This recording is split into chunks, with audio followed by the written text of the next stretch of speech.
For over a century, the way we get our news has been pretty straightforward. We've read it in prints, we've heard it on the radio, we've watched it on a screen, always from a distance. But what if that distance just disappeared?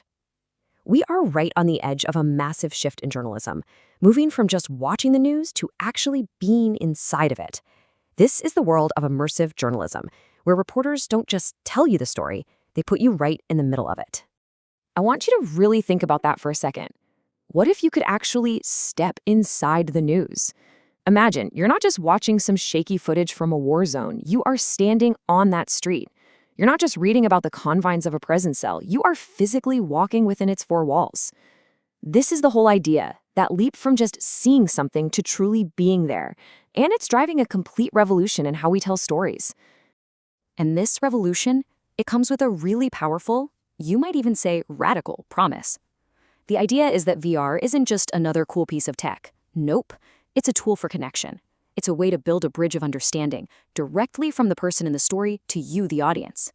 Okay, so there's an official name for this: immersive journalism. The term was coined by a pioneering journalist named Nani de la Peña.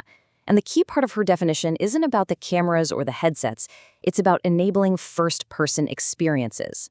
That's the game changer. It fundamentally shifts your role from just being a spectator to becoming a witness. This whole concept just exploded into the mainstream back in 2015. Filmmaker Chris Milk gave this incredibly influential TED Talk where he called VR the ultimate empathy machine. And that phrase, it just stuck. It perfectly captured all the hope and, yeah, maybe a little bit of the hype. The thinking was that VR could make us feel more, care more, and maybe, just maybe, push us to act more. So it's a powerful idea, for sure. But did it actually work in the real world? Let's take a look at how this concept went from an idea to actual award-winning journalism. Because a few key projects didn't just test the waters, they basically created a tidal wave. It really all kicked off in 2012. That's when Nani de la Peña debuted her project, Hunger in Los Angeles, which literally puts you inside a food bank line. Then, fast forward to 2015, and the New York Times makes this massive bet on the tech. By 2016, you have Frontline pushing the boundaries with interactive VR. And then, in 2018, you get the ultimate validation, a Pulitzer Prize awarded to a project that used VR as one of its core reporting tools. That's a serious evolution. Now, when the New York Times jumped in, that was a real game changer. I mean, they didn't just release a VR film, they sent out over 1 million Google Cardboard viewers with their Sunday paper.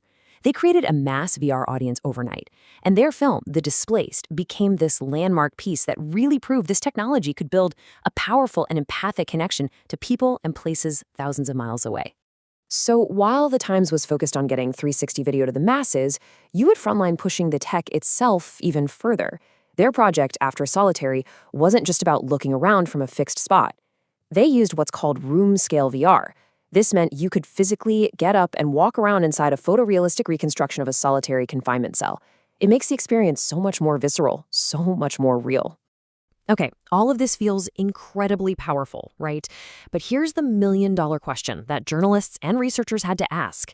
Is that feeling of connection real? Can you measure it? Or is it just a novelty, a cool high-tech gimmick that's going to wear off? Well, it turns out the research is pretty fascinating. What studies have found is a really clear pathway. When you experience a news story in 360 degrees, it leads to higher empathic engagement. That feeling, in turn, makes you see the story as more useful, more important. And what does that do? It makes you more likely to want to use this technology for news again in the future. So it creates this really powerful positive feedback loop. All right, so the concept is proven, the impact has been measured. So where does all this stand today? Did it just stay a cool experiment, or has it actually become a real part of the modern newsroom? The answer is pretty clear. Just look at this list. From the Wall Street Journal to The Guardian, the Associated Press, the BBC, all the major news organizations around the world have integrated immersive storytelling into what they do. This is definitely not just an experiment anymore. It's an established part of the journalistic toolkit. And the technology? Oh, it has not been standing still. Phase 1 was all about that 360-degree video. You could look around, but you couldn't really move. Phase 2, which is kind of where we are now, is about creating these fully interactive 3D spaces using stuff like photogrammetry.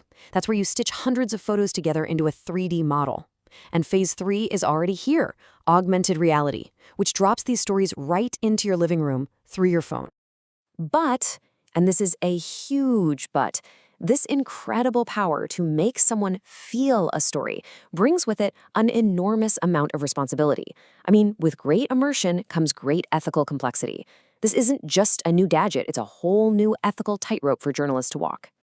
And what's so tricky here is that the promise and the peril of this tech are basically two sides of the very same coin. The exact same tool that fosters empathy can be used for emotional manipulation. The desire to give you an unfiltered perspective could, if you're not careful, cause real psychological harm. So this is the real challenge, right? How do you find the balance?